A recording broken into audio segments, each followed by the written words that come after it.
Welcome back to All Things Considered, the podcast that gives you all sports from all year and all angles. I'm your host, Al Scott. Welcome with me today, the Director of Marketing for Fresno State Athletics, Jake Mastro. Thank you for joining us today, Jake. Al, excited to be here, man. Thanks for having me. So, Jake, you have a pretty special job at Fresno State. You're not necessarily on the player side, but you do something else to make game days at Fresno State very special. Can you talk to us a little bit about what you do and how long you've been at Fresno State? Yeah, for sure. So first off, thanks for having me on. I'm excited to talk a little bit. And yeah, it's I love what I do. It's a special thing, and getting to work, for the Red Wave is the way I think of it, is something I don't take for granted. So I oversee all of our marketing and fan engagement efforts, and that's in college athletics pretty broad in itself. So that includes, the traditional marketing side, right? So running advertisements, whether it's billboards, print, radio, TV, all the way down to kind of new age advertising, the digital advertising, whether it's on social media, whether it is, more like search displays, whether it's retargeting ads. So a lot of stuff like that. So part of my job is to try to work with our ticket office and sell tickets, get butts in seats. The other part of my job is to, help brand athletics correctly, make sure we're positioning the way we communicate well and how we need to for what our brand is. And then the last part is the game day presentation part. So essentially it is trying to make games as fun as possible so fans want to come back. So half my job is to try to get butts in seats and make money and better our brand. The other half of my job is to make events and games as fun as possible so people want to come back. And I started doing this as a student intern in 2010, and I've just kind of, stuck with it and moved through the ranks. And actually, I just recently got promoted to assistant athletic director of marketing, which is really exciting for me. Has some new roles, new responsibilities, but I grew up a Bulldog fan, and, I love what I do. If you can imagine what life was like in 2010, marketing looked very different back then. So it's been really fun to kind of evolve through the stages of technology, of advertising, of marketing over the last kind of 16 years, go from student to now administrator within the athletic department. Awesome. Your department has played a big role in this next thing I'm going to ask you. So Fresno State football has led Group of 6 schools in attendance for football 3 years in a row, hovering around that 39 to 40,000 fans a game mark, as Fresno State has nearly averaged a sellout or close to it, almost every game for the last several years. And even before that, their run of Mountain West Conference, leading that category. Can you talk about just, what to make of that, and, how can Fresno State continue that going forward? Yeah, I mean, first off, it's credit to the Red Wave, right? I grew up a part of this fan base. I still consider myself a part of the fan base, and like I said, I think I work for the fan base. So credit goes to the Red Wave. Our fans, sometimes we're really hard on ourselves internally. I think a little harder on ourselves than we should be. But we have high expectations for our teams, for our athletic department, and for fellow fans, right? But at the end of the day, numbers don't lie. And if you look at what football attendance has been over the last 5 years since COVID, it really is a shout out, a testimony to the Red Wave. They have showed up and they have been consistent, right? And, there's been times where, the fan base could have fallen off, where we might have a disappointing game here or there, but the Red Wave has showed up. So first of all credit to the Red Wave.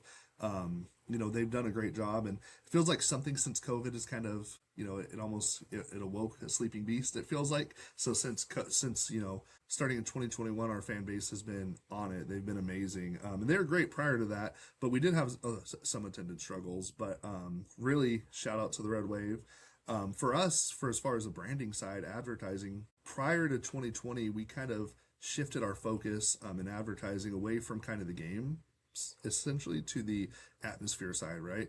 We started calling our games the biggest party in the valley. We started focusing on the social aspect because, football games are football games, right? But you want people that are going to come, regardless of wins, regardless of losses, because, as a marketing staff, we can't control that. We want to win every game we can, but we need to find safeguards. And what we figured out is the biggest safeguard really became promoting the event, because win, lose, tie, there's still going to be an event going on, and hopefully there's 35 to 40,000 people there, and it's still fun. So making sure people want to come back, and we really leaned into that with a couple of years pre-COVID, and I think that's helped us a little bit. And I think our fans have really taken on the moniker of biggest party in the valley, and I think they run with it. So it's been amazing to see the last 5 years how it's grown. Yeah. And a part of, getting the fans their butts in the seats is the theme games and, the work that goes into making each and every game special. Fresno State, as usual, has 6 home games this year. 5, we already know the opponents, and then plus that flex game, which will be interesting to see at the end of the year who Fresno State ends up hosting for that game. But we're going to go week by week and talk about the games that Fresno State has and maybe what fans should expect. So obviously the USC game first, on the road, but then September 12th, first Saturday home football game of the year. Fresno State hosts Sacramento State, whom the Bulldogs have had much success against in the past. But first home game of the year, what fans should expect for Heroes Night and Back to School Night? Yeah, for sure. So, it is the I don't want to call it anniversary, but it is 25 years since 9/11. So we're holding a Heroes Night, and we're actually partnering with the 9/11 Memorial over in Clovis to do some cool things. Just talking to them and doing some research, I kind of learned that September 12th itself is kind of thought of as the day the kind of nation came together, right? So we're leaning into that. I mean, we've got some really cool things planned with them. I don't want to spoil any surprises, but it might be having some of the art from Clovis Unified students displayed in Bulldog Boulevard, right? That's one thing we're looking at. They do a huge 9/11 art contest. So from that to honoring the winners on the field, to we actually have a first responder coming to the game that was there on 9/11, and he had to medically retire from his profession because of what he went through on 9/11. So we're bringing him to the game, and we're going to honor him and just kind of thank him for everything he did. We've got a lot of really special local people that we're going to be honoring, from police to fire to veterans.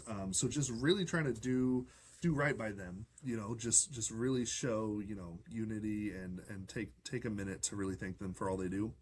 We will have some really cool ticket specials coming out in probably about the next week or so, that's going to allow any fan, a chance to donate a ticket to a local hero. So we're going to put a really, really discounted rate on that ticket, and it'll be going out on Fresno State Athletics social media via email, but we're going to have a really cheap ticket rate for that game, and you're going to be able to purchase it and say, I want this to go to a local veteran, or I want this to go to a local police officer or firefighter, and we're gonna get those tickets in the hands of those heroes. So really just taking a minute to do right by them. On top of that, it is school's back, and we want to we're doing some fun things with some local elementary schools. So you'll see more info coming out about that soon. Some special ticket deals with some of our local schools, and then we have a select amount of teachers that we're going to be honoring before the game, and then also being the first game of the year. It's the return of Run to Victory. So Run to Victory is a pretty cool tradition that was started. I think this will be the 8th straight year. The 8th year we've done it. It's essentially where all the new Fresno State students get a free shirt, they get free tacos, they come run across the field right before the team runs out. So that's always a fun tradition for the first game that I'm really excited to see come back.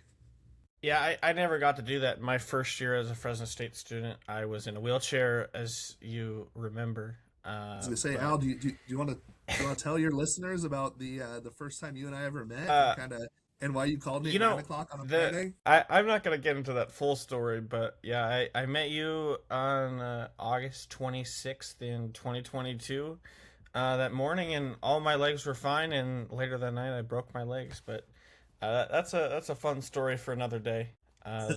Yeah. Moving ahead, 2 weeks after that, Bulldog Fiesta and Spirit Fest as the Bulldogs take on Rice. Talk to us a little bit about that. Yeah, Bulldog Fiesta, we're really going to celebrate Hispanic Heritage Month. We've got some really cool merchandise coming out. I've always heard from our fans that that's a game that the merchandise, people are big fans of the different, the Sugar Skull, the different things we do with our merch. So we got some really cool stuff planned for that. And really, it's that day, it's going to feel different when you enter the stadium. It's going to have a completely different feel.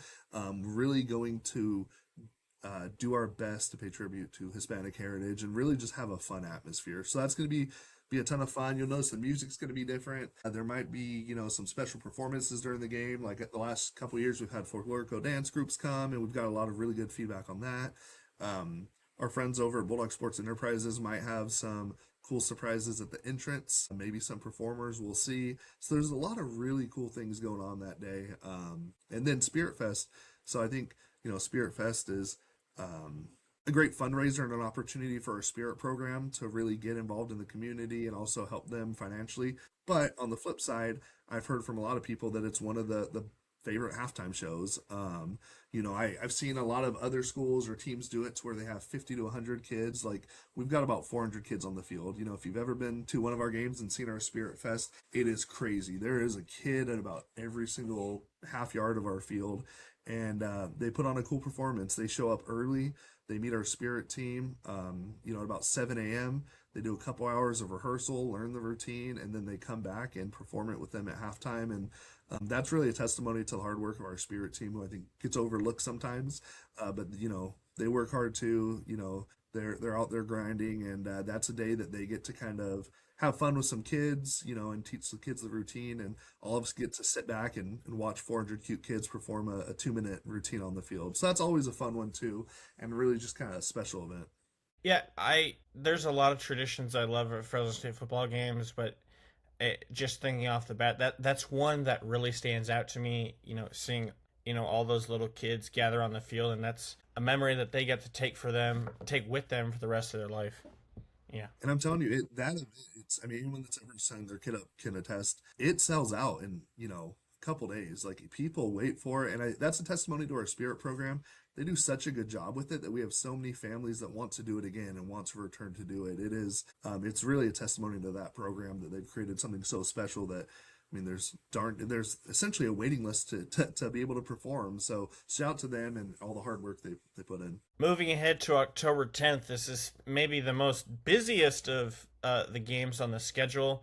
You've got homecoming, boots and buckles, plus the return of Logan Mankins to Valley Children's Stadium as he gets inducted into the Fresno State Ring of Honor. Can maybe what to expect for homecoming and everything going on October 10th. It's also the biggest rivalry game of the year as we're hosting Boise State. What a day, man. I'm just saying, if you don't have your tickets, get your tickets soon. That game, it's going to be a hard ticket to come by once we get closer to game day. Do not wait. It's going to be awesome. What more can you ask for? It's our first home Pac-12 football game, like a Pac-12 competition. It's Boise State, homecoming, boots and buckles, Logan Mankins, and it all plays together, right? We're always this boots and buckles game. It's always a really fun, sub theme we have to where people like, dressing up a little bit. They like the country music, and we're trying to figure where it pairs. And we're like, well, not to be corny or play on words, but let's go back to our roots and homecoming, right? Because it's who we are. We are an agricultural school. We're a blue collar valley. Why not tie homecoming to our boots and buckles game and just kind of bring it all together? And then you think of the fact that we have Logan Mankins, who is as, blue collar as it gets, coming back for that. Like that, it's a perfect match, man. And it's to be a game you do not want to miss. It is going to be awesome. You don't want to miss any games, but Boise State, October 10th, hopefully get some nice weather. Logan Mankins is going to be back. He hasn't been back for a while. One of the greatest offensive linemen to ever play, and not just at Fresno State. And it's going to be a party. It's going to be something, like I said, you don't want to miss. Speaking of games you don't want to miss, Fright Night, Blackout, Halloween. I don't know when the last Halloween game was at Fresno State. You might know that off the top of your bat, but 8:00 start time. Jake, are we gonna get all the kids to Valley Children's Stadium? We're hoping. So we've got some really cool stuff, and I don't. Maybe I could spoil it a little bit, but we are looking to do the biggest trunk or treat in the valley, so play on the biggest party in the valley, and we are going to work with some of our season ticket holders, and hopefully in a perfect world, info will be going out to people in the different lots that have assigned spots and asking them if they want to be a part of a trunk or treat. And if they are, we're going to have a giant map for kids to come find out what tailgate spots they can trunk or treat at. So we're really trying to lean into it. We get it. It's Halloween, it's 8:00. It's going to be hard for some families. So what our job is, we need to give people a reason to attend. So we're going to do our best. like I said, really lean into it. The team's wearing black. We've got a lot of really fun stuff in game prepared, and it's gonna be a really cool game. I mean, and then it's also Oregon State. Like that's a big game for us. 3 years ago that was the biggest game on our schedule, and just because it's Halloween, doesn't mean that it's any less of a game. I know, and I have 2 young kids. I get how hard it is, but we are going to give fans the best experience possible to want to come out to the game. And don't forget how crazy that game was last year, between us and them. So it should be a really good game, should be a ton of fun, and yeah, something you don't want to miss. We'll get to the other theme games in a minute, but you brought up something, getting fans to the game, but also getting them to stay at the game. I mean, that's something that Fresno State has had, difficulty in recent years. What is Fresno State doing to try to keep those fans in? Obviously, that might be hard for an 8 o'clock start game, but what can you and your team from the marketing side do to, keep fans in the stadium? 100% it's a great question, and that's the fight that I think everyone across the country is having. Especially with a later kickoff. And I want to say, I'll be fully transparent. I think we have a blessing and a curse of in the last 5 years since COVID. We have had a insurgence of young families and young ticket buyers, right? Which is really cool to see. But if you walk through some of the corner sections, the 3 and 4, like you're going to see a lot of young families. And for so long the criticism was we didn't have that, right? The criticism was all of our season ticket holders were of X age or Y age. Well, now we have gotten significantly younger, and it's a good thing, and it's awesome. And because those kids come to games 30 years, they're going to be our season ticket holders, right? And it's a really good thing, and we are in a really good, it's called life cycle of the fan. We're in a really good spot regarding the life cycle of our fan base. Now, the con of that is if you have a 2-year-old and it's 8 o'clock kickoff, it is tough, right? So, we can't fight that. We can't combat that. For the most part, we don't control our kickoff times. So the only thing we could really do is number one, get them there in the first place, which we've done a good job. And then we need to give them reasons to stick around. We need the third and fourth quarter to be entertaining. And on a marketing end, we can't rely on the game. Like I said, I can't control. I would hope every game, we're up by a lot in the third and fourth quarter. And, but then people don't want to stay sometimes if it's not a close game. So that kind of goes back to our new multimedia rights holder, Bulldog Sports Enterprises. We've been in close contact with them. We actually have a big meeting tomorrow morning. I don't know when this is going out, but that's August 13th, to go over just some of the new elements they've sold. So they're committed to having a good fan experience and really putting fans first. So I'm very excited to see what they come up with. Kind of how that world works is they sell the sponsorships, and then they say, Jake and team, you got to figure out how to make it work. And we find a way to make it work. So I think we are going to have a lot of different new fan experience things this year. So hopefully it'll help people want to stick around a little longer. But we do try. I mean, there's a reason the hot dog race was always at the start of the third quarter. We try to spread stuff out, but we do recognize that sometimes with young families it's hard. And like I said, I have an 11-year-old and a 6-year-old. I get it sometimes, but we need to do the best job we can to make people want to stick around by having a fun, engaging atmosphere, and that's what we're gonna do this year. Can fans still expect "Don't Stop Believing" and "Light 'Em Up" at the big in between quarters? That's the thing that we are constantly looking at every single tradition, every single thing we do. I've mentioned this to Garrett a few times that one of my big frustrations, I've been here for a long time, is people say, oh, we don't have traditions, we don't have this, we don't have that. Well, it's because we start something and we do it for a year or two and then we back away from it. And that's not how traditions are built. So I will say we have some really special things planned. I'm not going to give away what it is, but we do have some really cool stuff planned and some traditions that you will recognize from the past and some traditions that you're going to recognize from way, way back. And then some traditions, and maybe it's Don't Stop Believing that's back, and some brand new traditions that we're gonna do things a little bit different. So there's gonna be game day is gonna feel different. Game day is gonna feel different this year. I mean, it's gonna be a ton of fun, and I'm fired up for it. Sounds good. Looking forward to it. November 21st, the 5th home game of the year. Bulldogs host Colorado State for Native American Heritage Night. It's also my mom's birthday. But yeah, happy birthday, Mom. Mama Scott. But yeah, Native American Heritage Night. What should fans expect? We've had a a really good partnership with, Table Mountain Casino in the past to really help us do it right, and that's going to be one similar to Bulldog Fiesta that's going to feel different when you enter.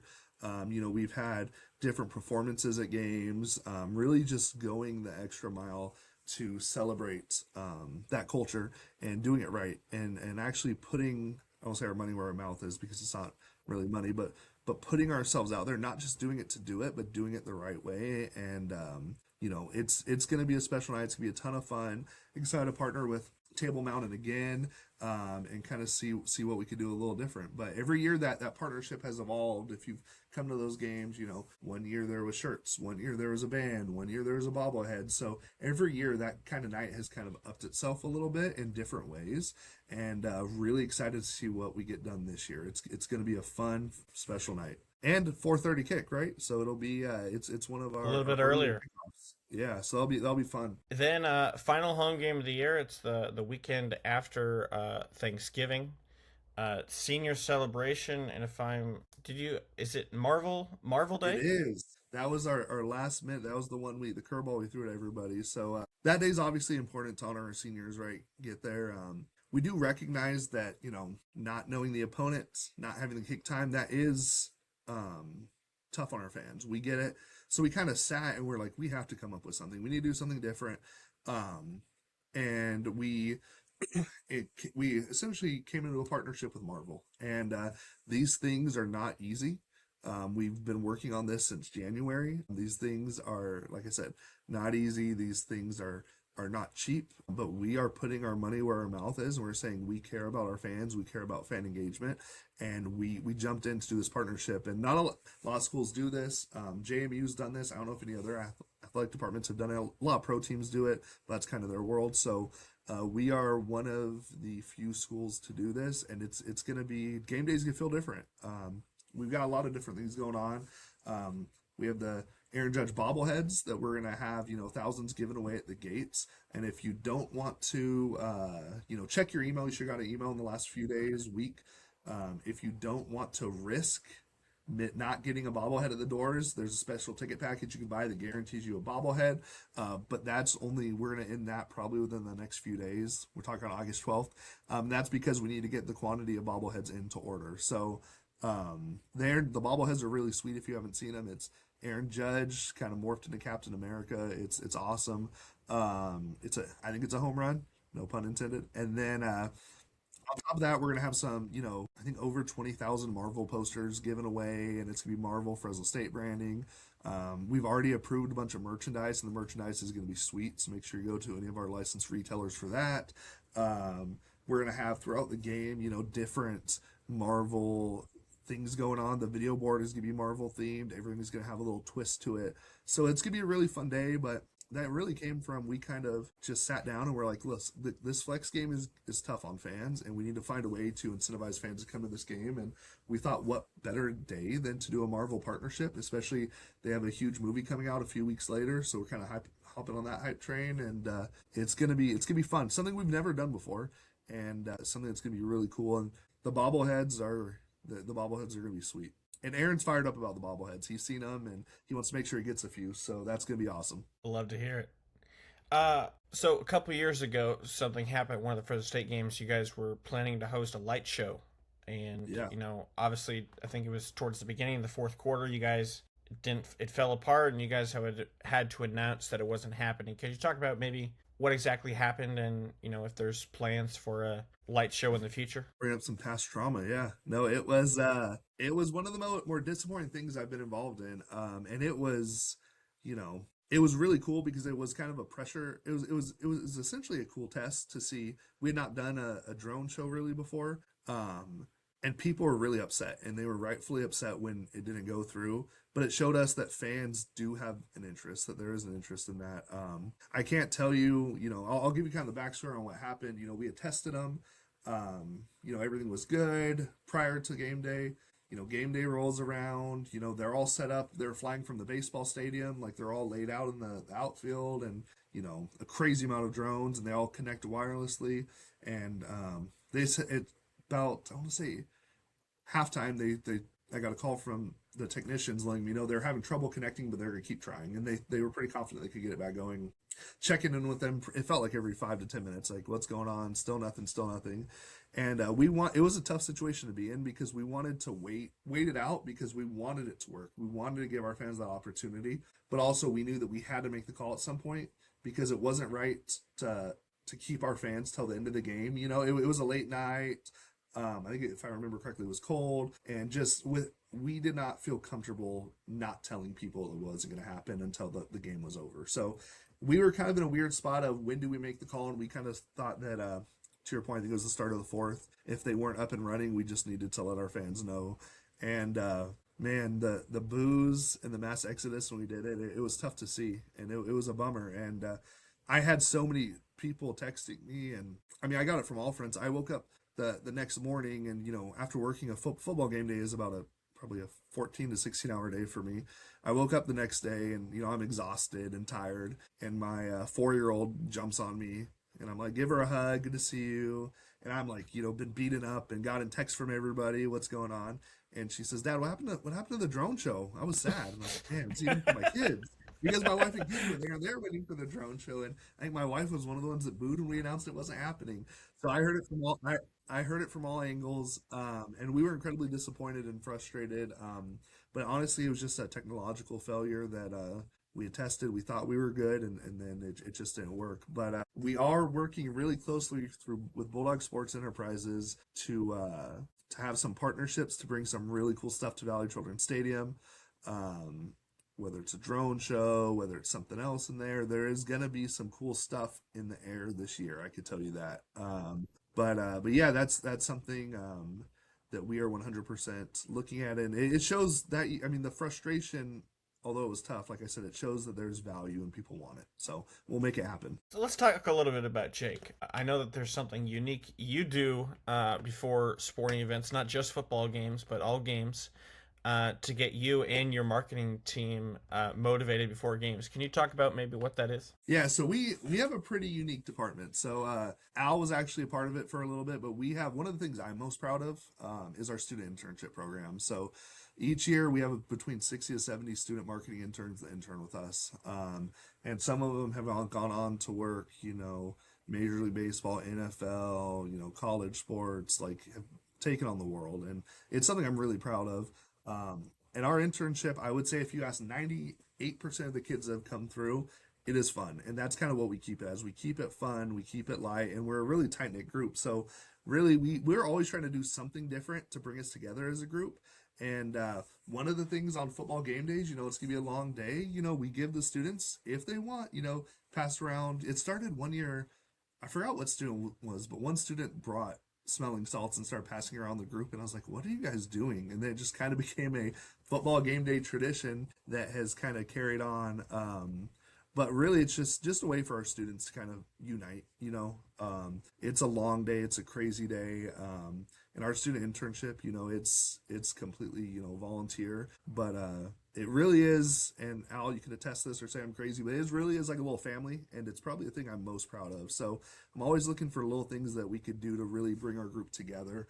To really, and it just goes into, we're an athletic department, but we're also serving the university, right? So giving these students a way to build their resume, gain experience, but also enjoy themselves. So always looking for little bonding things we can do, but that's one that kind of organically happened, and it just kind of always stuck, and somehow a student always ends up with a smelling salt at the games. What are some ways to boost interest in other sports, besides basketball, Yeah, or besides football? Obviously, basketball and soccer and volleyball and the other sports. How do you get fans to go to those games? for sure. And I think I'll kind of talk more broad because we could talk all day and go through each sport. Each sport's really unique and different, right? So we're trying to do a few different things. Like, I'll talk about a couple initiatives we have going, like soccer. So soccer, for instance, all soccer games are usually pretty well attended, pretty packed, and a lot of that comes from youth teams, right?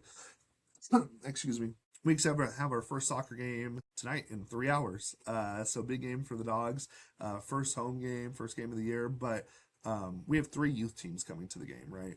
And for the most part, youth soccer hasn't really even gotten going. So soccer, on one hand, we focus heavy on youth teams. So we could have 8 to 10 youth soccer teams at a game. And if you think each of them brings 15 kids, It's 150 to 200 kids. If you think each kid brings two other people, whether it's a sibling, guardian, parent, anything, right there, that's 600 people. So soccer, you start there.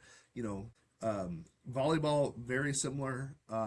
But also something we're doing new with volleyball this year. If anyone works at a elementary or middle school has ties to choirs, we are looking to get choirs to sing the national anthem. So, and the idea, the way we go about all of our sports, get them in the door once, whether they're a part of a soccer team, volleyball team, choir, and the goal is for them to have the best experience possible, want to come back. We really believe in our product, as if it's our teams and how they perform, if it's our in-game experience, that people want to come back. So, just trying to find a way to get people in the door. We have a really cool thing with men's and women's basketball this year. That we started a little bit last year and had success, but we started late. But essentially, we are doing fundraisers with elementary and middle schools. So if you think of like the throwback, the Panda Express fundraiser, where you have a voucher and half your meal goes to Panda, half goes to your school. It's that, but a basketball game. Because to me, I think it's Panda Express, but a basketball game is more fun than a random dinner. So we have a deal going out. We've emailed every principal and Fresno Unified, Clovis Unified, Central, outside, any area within that's close to us that's drivable. Their principal should got in an email with this offer, essentially that as many tickets as you sell, half of it goes to your school, half goes to Fresno State, right? Again, the other side, give the school a fun way to kind of go out and just have a night out with students, with staff, faculty.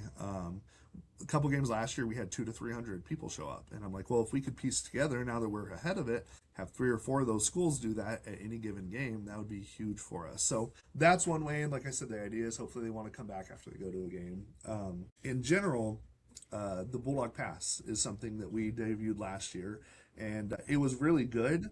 And we saw the area we saw a lot of success was football. Obviously, people claim their tickets for football, but the other sports, like we were seeing 50, 60, 70, 80, 90, 100, 120 people claim tickets for a random volleyball game on a Thursday, which is really cool to see, right? So the Bulldog Pass is a way to, because I would think a lot of people that get by the Bulldog Pass are traditionally football fans, right, from what we've seen, but it's a way that they get introduced to the other sports, which just goes into building those fan bases too. So we're trying a bunch of different things.